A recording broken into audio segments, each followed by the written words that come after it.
Okay mga papi, done installation po tayo dito sa Yamaha NMAX version 2. Nagpa-install po si sir ng AES GR6 120 watts. Ito po yung with harness and blinker.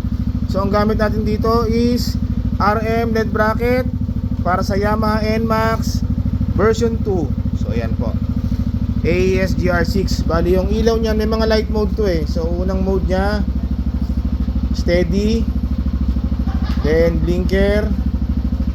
Third mode, alternate. Ayan. So yan po yun, AES GR6. Tapos itong RM LED bracket natin, meron tayo dito ng 2 years warranty. Yan, napakatibay po na RM LED bracket. Okay. Ito yung switch na kasama ng AES GR6. So meron siyang dimmer function. Pwede nyo pa hinain yung ilaw, pwede palakasin. Tapos sa busina, ang kinabit natin kay Sir, Bosch Europa dual horn setup. Yung horn selector natin, naglagay tayo dito ng halo switch.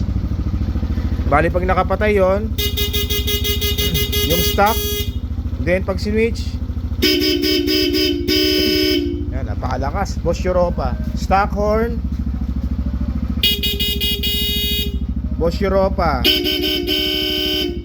Okay mga paps, so kung nagustuhan nyo po yung mga ganitong installations natin, magpunta lang po sila dito sa Scooteristas online shop.